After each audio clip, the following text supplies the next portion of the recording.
Por gentileza, abra sua Bíblia no livro do profeta Daniel, capítulo 1, a partir do versículo de número 1. Daniel, capítulo 1, a partir do versículo de número 1. Nós temos o livro de Ezequiel, do profeta Ezequiel, logo após Daniel.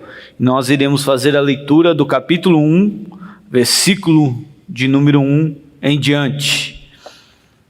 Nós estamos, desde a semana passada, desenvolvendo uma série de mensagens cujo tema é Homens que foram fiéis a Deus na adversidade. Fizemos uma exposição da vida de Abraão e hoje iremos falar sobre Daniel. Daniel capítulo 1, versículo de número 1 diz assim: No ano terceiro do reinado de Jeoaquim, rei de Judá, veio Nabucodonosor, rei da Babilônia, a Jerusalém, e a sitiou. O Senhor lhe entregou nas mãos a Jeoaquim, rei de Judá, e alguns dos utensílios da casa de Deus. A estes levou-os para a terra de Sinar, para a casa do seu Deus, e o pôs na casa do tesouro do seu Deus. Disse o rei a Aspenaz, chefe dos seus eunucos, que trouxesse alguns dos filhos de Israel, tanto da linhagem real como dos nobres, jovens, sem nenhum defeito, de boa aparência, instruídos em toda sabedoria, doutos em ciência, versados no conhecimento e que fossem competentes para assistirem no palácio do rei, e lhes ensinasse a cultura e a língua dos caldeus. Determinou-lhes o rei a ração diária, das finas iguarias da mesa real e do vinho que ele bebia, e que assim fosse mantido por 3 anos, ao cabo dos quais assistiriam diante do rei. Entre eles se achavam dos filhos de Judá, Daniel, Ananias, Misael e Azarias. O chefe dos eunucos lhe pôs outros nomes, a saber, a Daniel, o de Beltesazar, a Ananias, o de Sadraque, a Misael, o de Mesaque, e a Azarias, o de Abednego. Estamos diante de uma história que mostra claramente 2 coisas. Primeiro, que Deus é soberano. Segundo, o cuidado de Deus por aqueles que se agradam de temer o seu santo e bendito nome. Deus se importa com o destino de todas as nações. E Deus também se importa com o seu destino. Com você que está me ouvindo hoje. Aquele que sustenta o universo, aquele que governa toda a história, aquele que é o Senhor da igreja, é o mesmo Deus que cuida de você, que ouve as suas orações. Ele conhece cada célula do seu corpo, Ele conhece cada fio de cabelo que você tem na cabeça, e Ele sabe todos os teus dias. Todos os teus dias já foram contados e determinados por Deus desde a eternidade. Deus cuida de você. Estamos diante de um livro, o livro de Daniel. É um livro que é histórico, é profético. Este livro mostra que nada, absolutamente nada, foge do controle soberano de Deus. Mesmo quando Deus parece estar escondido, mesmo que Deus pareça ter desaparecido, Ele continua com as rédeas da história nas suas mãos, governando tudo e fazendo que tudo venha convergir para a sua vontade, que é boa, perfeita e agradável. Por isso, não se desespere. Sua vida está nas mãos do Deus Todo-Poderoso. A vida de Daniel nos revela que ela nos mostra, melhor dizendo, como devemos confiar em Deus, não simplesmente no que Ele faz, mas por quem Ele é. A vida de Daniel nos ensina que devemos honrar a Deus de todo o nosso coração. que o abençoador tem mais valor do que as bênçãos. Isso que a vida deste homem nos ensina. A mensagem de Daniel tem sido chamada ao longo dos séculos de uma mensagem apocalíptica. A propósito, o livro de Daniel é considerado e é chamado por muitos como o Apocalipse do Antigo Testamento. Deus deu a este homem a visão do que haveria de acontecer. Para entendermos a vida de Daniel, temos que entender o momento que Daniel está vivendo. E para entendermos o momento que Daniel está vivendo, nós temos que nos recorrer à história. De maneira rápida, voltamos um pouco, algumas páginas da história para trás. Deus chamou para si um homem chamado Abraão, fez dele uma grande nação. Deus vai cuidar para que a descendência de Abraão se torne aquilo que ele prometeu. Abraão teve filhos, seus filhos teve filhos, eles cresceram, se multiplicaram, em determinado momento desceram até o Egito. Depois que José se torna governador do Egito, a família de Jacó desce ao Egito. Ali eles ficam na terra de Gósen, crescem, se multiplicam, se tornam em grande número, se tornam escravos no Egito e vão viver uma escravidão por um período de 400 anos.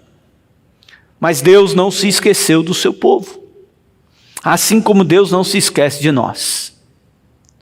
Deus levanta o libertador. Moisés é um homem, 40 anos servindo no palácio, outro 40 anos no deserto e os outros 40 anos conduzindo o povo no deserto. O povo de Israel sai, cerca de 2 milhões de pessoas, sai do Egito, atravessa o Mar Vermelho, um milagre extraordinário, o mar se abre, eles passam em pé enxuto até chegarem no deserto. 40 anos perambulando pelo deserto. Deus havia prometido a terra, a Canaã, a terra que mana em leite e mel, mas pela dureza do coração, aquela geração tem que morrer no deserto. O que aconteceu? Moisés morre, surge um novo líder, chamado Josué. Josué, também de maneira extraordinária, de algo sobrenatural, atravessa o rio Jordão. Em 7 anos, ele conquista toda a terra prometida. Canaã inteira foi conquistada. Nós entramos num período da história do povo de Israel que chama-se o período dos juízes. Esse período, Deus estava governando. Nós chamamos esse período, o sistema dele, de teocracia. Deus governando o seu povo. O povo abandonava Deus muitas vezes. Deus levantava um juiz, julgava o povo, libertava o povo da opressão dos seus inimigos. Eles se arrependiam, voltavam para o Senhor. Deus dava a libertação. Com o passar do tempo, esqueciam do Senhor. Se tornou um ciclo vicioso. 300 anos aproximadamente o povo vivendo assim. Até que as 12 tribos de Israel que formam essa nação olharam para as outras nações e disse: puxa, eles têm um rei e nós queremos também um rei. Samuel, considerado o último juiz, o primeiro profeta, ele olha para aquela situação, Deus fala com ele. Então eles escolhem um rei, Saul. Saul vai governar 40 anos. Após a sua morte, quem assume o governo de Israel é um rei segundo o coração de Deus. É quando Israel vai alcançar o seu apogeu, é o rei Davi. 40 anos Davi vai reinar. Após a sua morte, quem assume o trono é o seu filho Salomão, que Deus dotou de uma sabedoria esplendorosa. Um homem justo, mas também teve os seus percalços. Se esqueceu de Deus, abandonou o Senhor, se envolveu com muitas mulheres. Mas no final da sua vida, ele entende que Deus é único e soberano. O problema é que Israel, depois de 120 anos, em que as 12 tribos permaneceram unidas, que foi um só povo, uma só nação, se divide. Isso foi no ano 931 a.C., quando Roboão, filho de Salomão, assume o poder. O reino de Israel é dividido em 2. Fica dividido como Reino do Norte, conhecido como Israel, e Reino do Sul, conhecido como Judá. O reino do norte é composto por 10 tribos, o reino do sul por 2 tribos. O reino do norte tem 19 reis, 8 dinastias. Nenhum, absolutamente nenhum rei temente a Deus. Introduziram a idolatria, oficializaram a idolatria, praticaram a idolatria, colocaram seus filhos na fogueira pela idolatria, para adoração a deuses. Mataram os profetas que foram para pregar o arrependimento àquela nação, até que 722 a.C., Sargão II, comandante do império da Assíria, invade o reino do norte. E o império da Síria é cruel. Eles destroem o reino do norte. Eles acabam com o reino do norte. Até hoje, o reino do norte nunca conseguiu mais se restabelecer. A mão de Deus pesou sobre aquele povo. Voltemos os nossos olhos para o reino do sul, o reino de Judá. O reino de Judá teve 20 reis. Desses 20 reis, 8 buscaram ao Senhor de todo o coração. Fizeram reformas, abandonaram a idolatria, romperam com o pecado. Mas mesmo assim, o povo, sendo avisado pelos profetas, foi abandonando a Deus. Desses 20 reis, apenas 8 foram bons. Até que acontece um momento muito importante na região da Palestina. Há 2 grandes impérios se confrontando. O império do Egito, Faraó, Neco. E também tem o império da Síria. Neco invade no ano 606 o reino do sul. E coloca como rei um homem que ele quer, segundo a sua vontade. Mas é neste mesmo ano que ele enfrenta um outro império que está surgindo, com um rei chamado Nabucodonosor. É o império da Babilônia. O império da Babilônia surge de maneira forte. E numa guerra com Neco, faraó do Egito, Neco perde esta batalha e o império da Babilônia, nessa escalada de poder, se torna o império mais poderoso do mundo. Esse é o contexto de Daniel. É dessa maneira que aparece Nabucodonosor, que vai reinar durante 43 anos. E foi um grande estadista. Diferente da Síria, a Babilônia, ela tinha o costume de dominar os povos e tirar o melhor desse povo para si. Babilônia não era um império qualquer. Não era. Na Babilônia nós tínhamos uma das 7 maravilhas do mundo antigo, os jardins suspensos da Babilônia. Os sábios estavam na Babilônia. Os grandes matemáticos daquela época estavam na Babilônia. Babilônia é um império forte. Até que no ano 605 a.C., a Babilônia vai fazer a sua primeira incursão contra Israel. E nessa incursão contra Israel, contra Judá, o reino do sul, melhor dizendo, ela entra em Judá. Nabucodonosor leva os nobres, toda a classe da nobreza de Israel é levada para o cativeiro da Babilônia.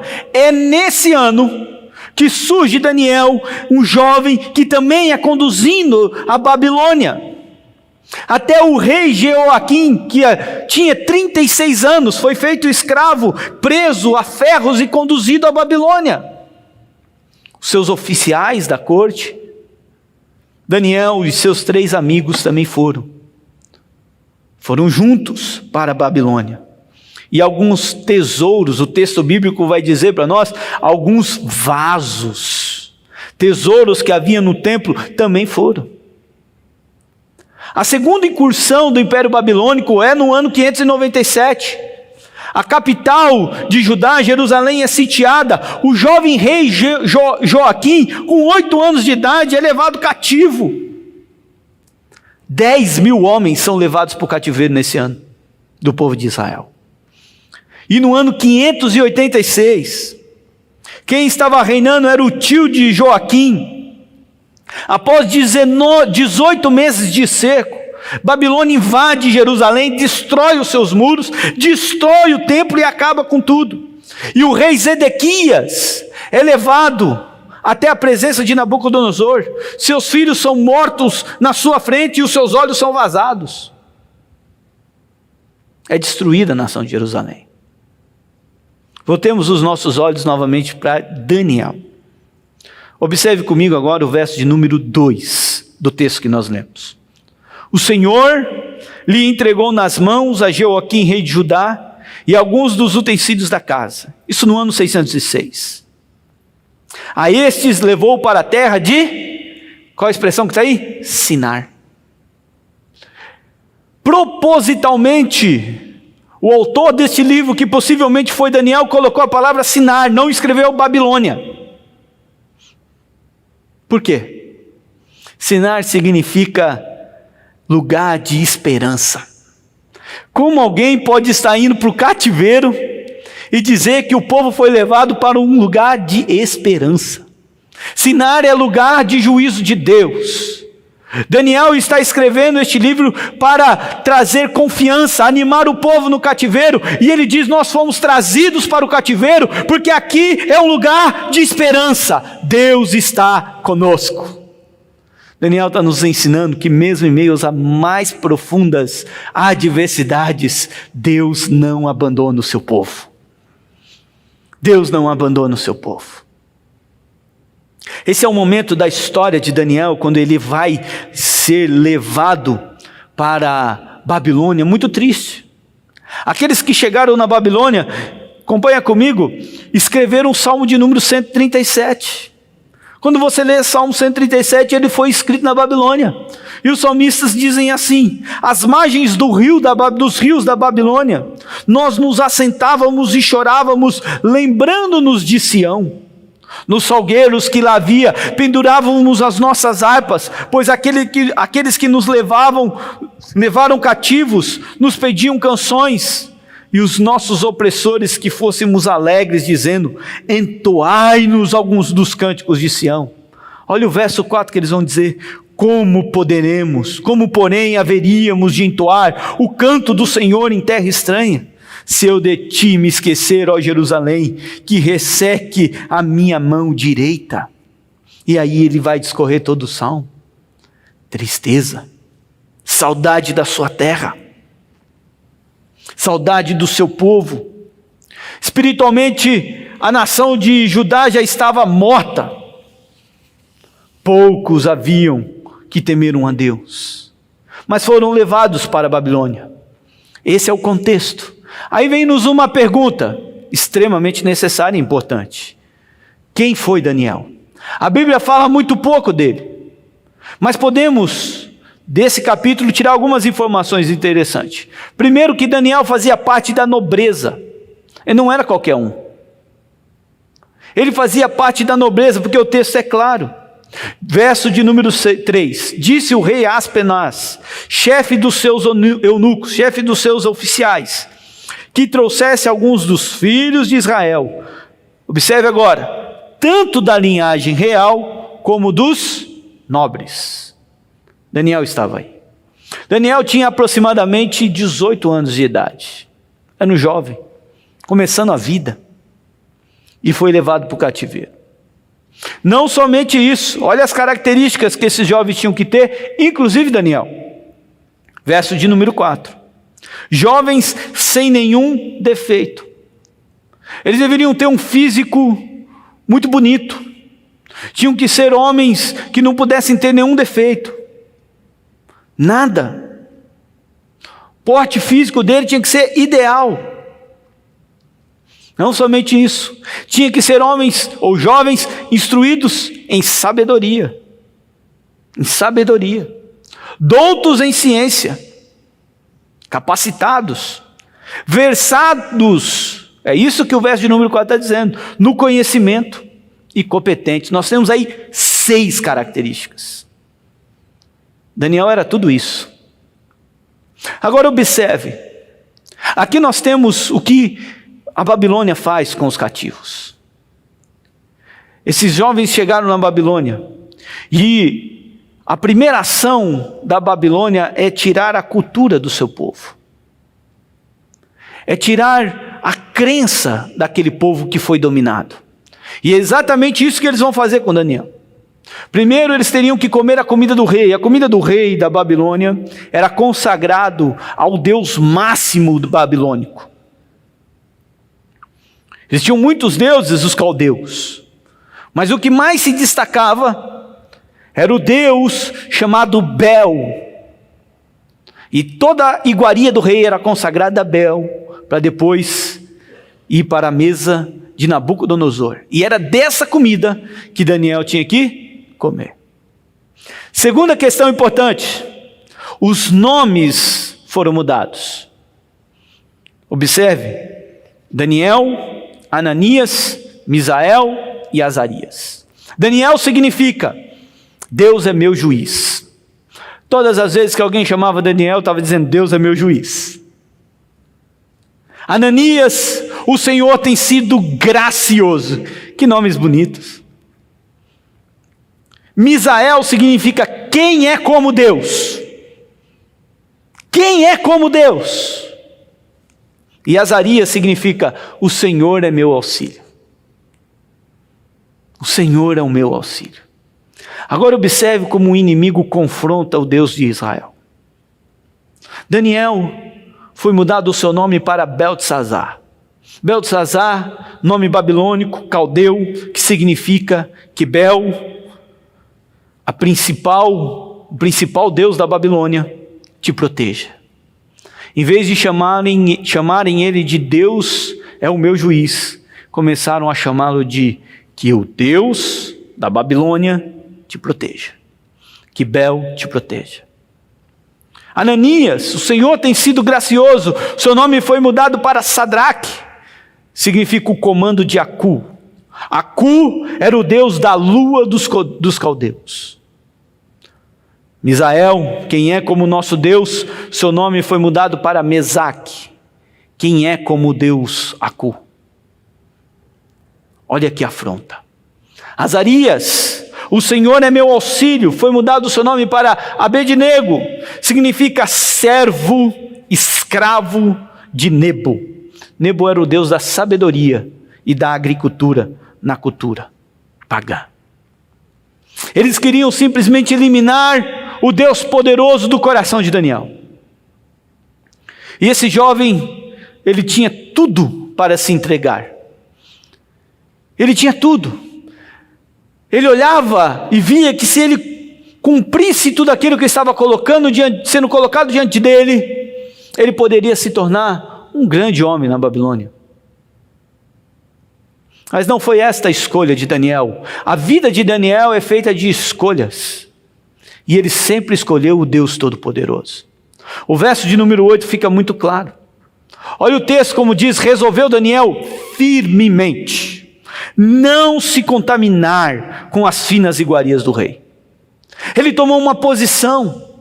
Ele falou, eu não quero. Tudo isso que está sendo colocado diante de mim, eu não quero. E observe que o próprio autor do livro de Daniel não chama ele de Beltesazar, chama ele de Daniel. Isso não foge do seu coração. Eu não sou protegido por Bel, não, Deus é o meu juiz. Eu não negocio a minha fé. Eu não negocio. Alguém já disse que quando há muito sucesso e prosperidade no coração de um homem, é onde ele mais se esquece de Deus. Não é nos tempos difíceis. O texto continua. Daniel se propõe a não comer. Daniel conversa com o copeiro. Ele quer apenas água. Ele não quer comer as iguarias do rei. Não quer beber o vinho do rei. Sua vida é feita de escolhas. E ele escolheu não perder a sua identidade. Em nenhum momento nós vamos ver Daniel perder a sua identidade. Qual foi o resultado disso? Sabe qual foi o resultado disso? Que após 3 anos, eles estudando a língua dos caldeus, eles estudando a cultura dos caldeus, eles se apresentam diante do rei. Observe que nessa época, as provas elas não eram escritas, mas eram oral. Eles estão diante do rei. E o rei vai questioná-los, vai falar com eles, com Daniel, com Ananias, com Misael e com Azarias. Sabe qual foi o resultado disso? Que o rei chegou a uma conclusão, que eles tinham em toda a matéria, qualquer matéria que o rei trabalhou com eles, perguntou para eles, achou-se eles 10 vezes mais doutos do que todos os outros.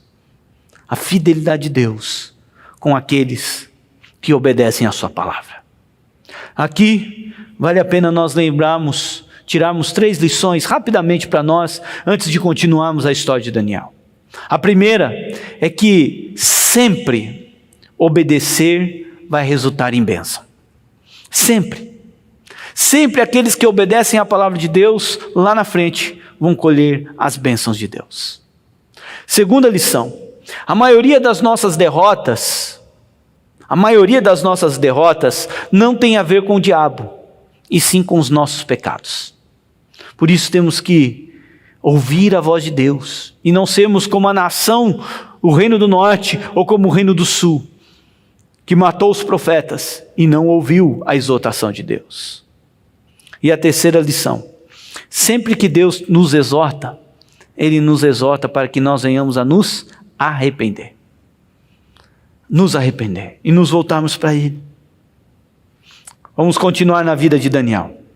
Após esse fato, Daniel, ele então, no capítulo de número 2, ele é convocado por Deus.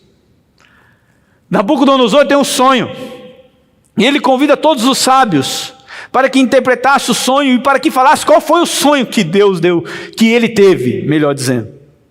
Ninguém conseguiu. E ele mandou matar todos os sábios. E o comandante do seu exército foi para matar Daniel, que era considerado um sábio. Daniel pediu licença, orou ao Senhor. E Deus mostrou qual era o sonho que Nabucodonosor teve e a interpretação do sonho. E Daniel vai até Nabucodonosor e diz: o Senhor sonhou sobre isto, a estátua. E a interpretação é esta. E por causa disto, todos os sábios da Babilônia não foram mortos, porque Deus usou a vida de Daniel para proteger a vida deles. Daniel escolheu servir a Deus em todo o tempo.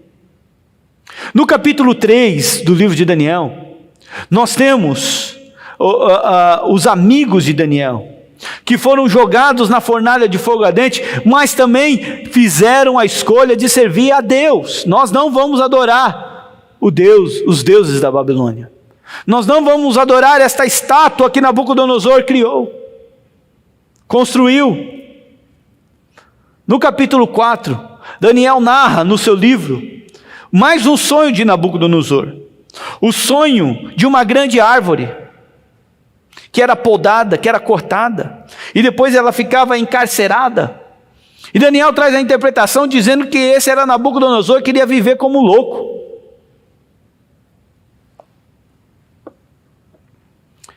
A escrita na parede, no capítulo de número 5, são narrativas de Daniel. Daniel na cova dos leões, no capítulo 6. No capítulo 7, a visão de Daniel dos 4 animais e o reino de Deus. E aí Daniel começa a ter as visões que Daniel teve de um carneiro, um bode, um pequeno chifre. A oração de Daniel há 70 semanas, a última visão de Daniel sobre o futuro. E a visão de Daniel sobre o fim. Este homem viveu escolhendo sempre a Deus. Agora observe comigo algumas coisas interessantes da vida de Daniel. Daniel, como foi para a Babilônia, quando Nabucodonosor era rei. Após a sua morte, o seu filho, assume o poder. Depois os medos assumem o poder, o império babilônico cai. Daniel é governador, mesmo na época de Dario, depois de Ciro. Todos esses homens passaram, mas Daniel continuou. Daniel foi lançado na cova dos leões quando ele já tinha perto dos 80 anos de idade. Não tinha mais nada para provar. E podia muito bem ter dito: eu não vou ser jogado na cova dos leões. Poderia ter mentido, mas não. Daniel continuou escolhendo a Deus.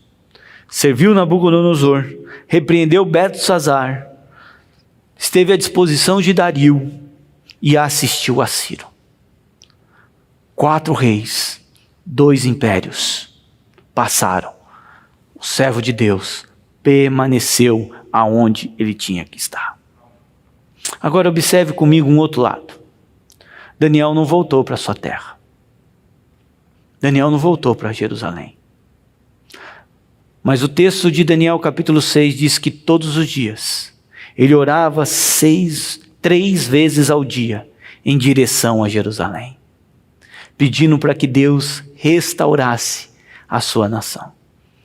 E através de um rei ímpio, Ciro, que Deus vai cumprir e vai mostrar que ouviu a oração de Daniel. Quais são as lições que devemos tirar da vida de Daniel para nós? A primeira lição é esta: Daniel estava o tempo todo firmado na palavra de Deus. Irmãos, para suportar o cativeiro, só a palavra de Deus. Só quem tem a palavra de Deus. Ao olharmos para a história de Judá, depois da morte do rei Josias, eles abandonaram o Senhor. Eles se esqueceram de Deus. Eles não ouviram os profetas de Deus. Surgiram os falsos profetas, confundiam a mente do povo, eram sacerdotes sem compromisso com o Senhor e com a sua palavra. A nação foi invadida, dominada pela idolatria, pela injustiça, pela feitiçaria, pela corrupção. Tudo isto não entrou no coração de Daniel. Essa decadência espiritual levou esse povo para o cativeiro. Mas lá na Babilônia, Daniel deu o exemplo de que ele se fundamenta a sua vida na lei do Senhor, na palavra de Deus. Olha o que diz Daniel capítulo 6, versículo de número 5. Capítulo 6, versículo de número 5. Disseram, pois, estes homens: nunca acharemos ocasião alguma para acusar este Daniel, se não procurarmos contra ele, aonde? Na lei do seu Deus. Olha o versículo de número 9. Por esta causa, o rei Dario assinou a escritura e o interdito. Daniel, pois, quando soube que a escritura estava assinada, entrou em sua casa e em cima no seu quarto, onde havia janelas abertas do lado de Jerusalém. 3 vezes por dia se punha de joelhos e orava e dava graças diante do seu Deus, como costumava fazer. Palavra de Deus é o que fortalecia Daniel na Babilônia. Foi com sua vida firmada na palavra de Deus que Daniel, mesmo no cativeiro, fez toda a diferença. Quando negociamos princípios, é porque a palavra de Deus não está enraizada no nosso coração. Daniel se manteve firme em Deus, mesmo diante das oportunidades que ele tinha. Ele não negociou, ele não parou de confiar na palavra de Deus. Por isso a importância de você ler as escrituras sagradas, por isso a importância de você frequentar a escola bíblica, por isso a importância de você ter uma vida dedicada à palavra de Deus, todo o tempo, em todo momento. Só é possível conhecer o Deus Todo-Poderoso através das escrituras sagradas. Dá para entender o que Agostinho dizia, quando ele falava: quanto mais eu conheço de Deus, quanto mais eu me aproximo de Deus, mais eu descubro que não sei nada dele e desejo mais dele. É isto que nós vimos e nós vemos na vida de Paulo. O apóstolo Paulo, quanto mais buscava o conhecimento de Deus, mais experiência que ele tinha com Deus, mais sede ele tinha da palavra de Deus. A vida de Daniel nos inspira a confiarmos na palavra do Senhor, a conhecer as Sagradas Escrituras, porque é ela que vai nos manter firmes nos dias da adversidade. Não posso negociar minha fé. Estou firmado na palavra. É a palavra de Deus. Segundo lugar, segunda lição para nós, é que Daniel mantinha, e nós temos que manter, uma vida de oração. A vida de Daniel nos mostra isso. Verso de número 10 que nós lemos, versículo de número 11. Então aqueles homens foram juntos e tendo achado a Daniel, a orar e a suplicar diante do seu Deus. Mesmo diante de uma resolução, de um decreto, que proibia durante 30 dias Daniel de orar, ele não deixou de orar. Interessante que a palavra hebraica para oração significa pedir, suplicar, abrange todos os aspectos da invocação. A oração, ela fazia parte da vida de Daniel, era a sua intimidade com Deus. E sabe quem conhecia a sua intimidade com Deus? Sabe quem conhecia a sua intimidade com Deus? Os ímpios. Nabucodonosor vai dar testemunho dele, Beltesazar vai dar testemunho da vida de oração, Dario vai dar testemunho da vida de oração. Só conseguiam pegar Daniel por causa do decreto, por causa da sua vida de oração. Ciro vai falar da vida de oração de Daniel. Os homens ímpios reconheciam que Daniel era um homem de oração. Mas agora, a história mais recente, alguns homens fizeram a diferença através da vida de oração. Um deles, patriarca do presbiterianismo, era um homem de oração, John Knox, que orava dizendo: ó Deus, dá-me a Escócia, senão eu morro, ao ponto da rainha da Escócia dizer que temia mais as orações de John Knox do que o próprio exército inglês. Homens de oração. É disso que precisamos nos dias de hoje. Os reformadores e servos usados por Deus, quando você analisa a vida deles, o que você mais percebe, além dos seus escritos, é que eles foram homens de oração. Não foi de forma perfunctória que João Calvino escreveu a respeito da oração nas suas institutas. Ele diz: oração é o principal exercício da fé, mediante o qual recebemos diariamente os benefícios de Deus. A oração.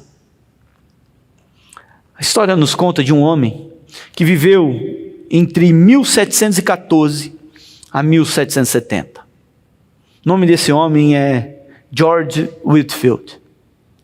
Ele é conhecido como um grande pregador ao ar livre.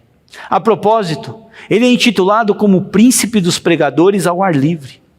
Ele fez uma campanha, num período de 28 dias. Ele pregou para mais de 10 mil pessoas, ao ar livre. Ele dizia que o teto da sua igreja era os céus. Ele falava, mesmo fraco, sofrendo por causa dos pulmões, não tendo força para falar.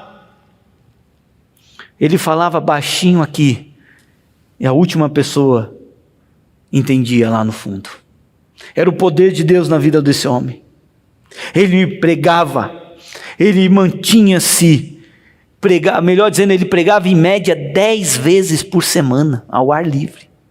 É uma inspiração para nós, George Whitefield. Mas esse homem lutava com Deus em oração, e ele dizia o seguinte: se não queres dar-me almas, tire a minha. Se não queres me dar alma, Senhor, tire a minha. A oração é a própria marca dos cristãos. O crente, ele é reconhecido pela sua vida de oração. É a marca indelével que nós temos que ter na nossa vida, a oração. J.C. Ryle, ele diz o seguinte: o hábito da oração é uma das características comuns aos eleitos de Deus. Aqueles que foram salvos por Jesus, eles têm o desejo de orar. Nós temos que fazer uma análise da nossa vida de oração. Spurgeon dizia que 10 minutos de oração vale mais do que 1 ano de murmuração. Certa feita, eu estava no gabinete pastoral, entrou uma moça, uma mulher, casada há alguns anos, e ela durante 50 minutos falou mal do seu marido. Eu fiquei de boca aberta porque ela reclamou do marido sem repetir a reclamação. Isso é muito difícil.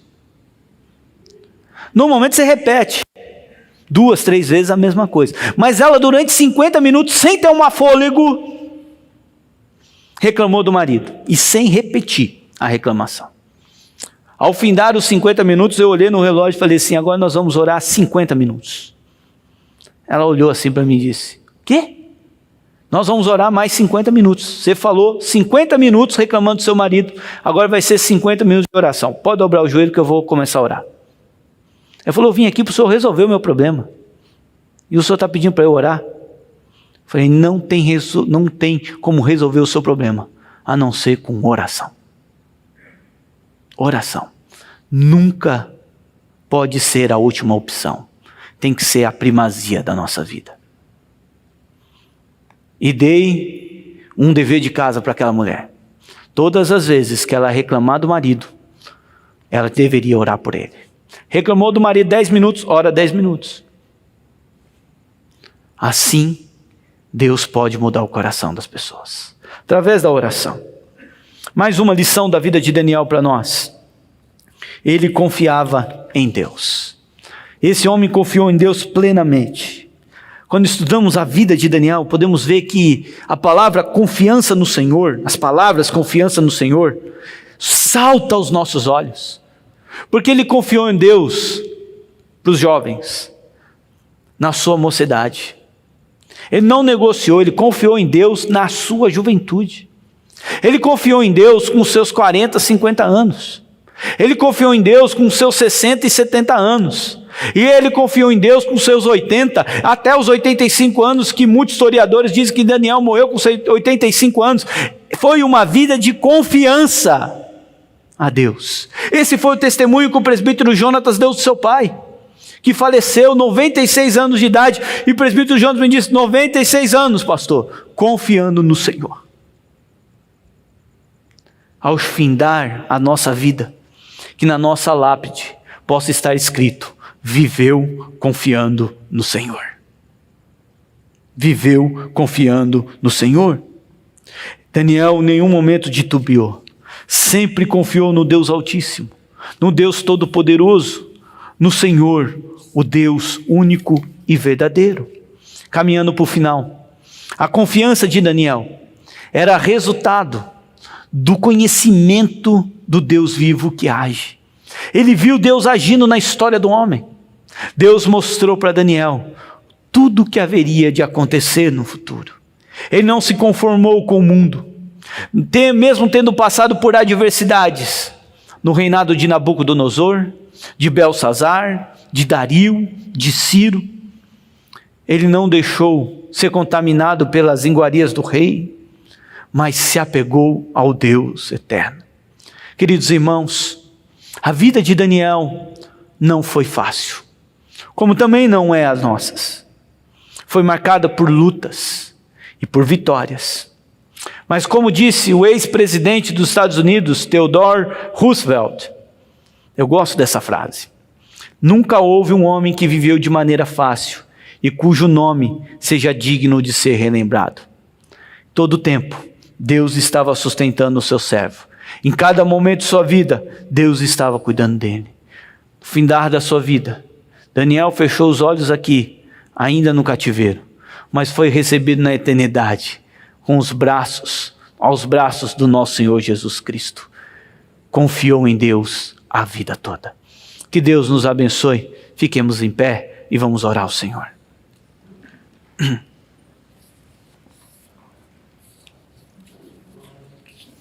Feche os seus olhos nesse momento. Faça uma reflexão. Vida de Daniel nos ensina que ele estava sempre firmado na palavra do Senhor. Vida de Daniel nos ensina que ele foi um homem de oração.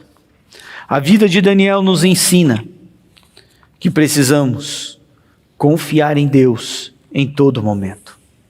Em todo momento. Daniel marcou a história e continua falando conosco nos dias de hoje. Foram homens que foram fiéis a Deus, mesmo na adversidade. Escolha a integridade, escolha confiar em Deus.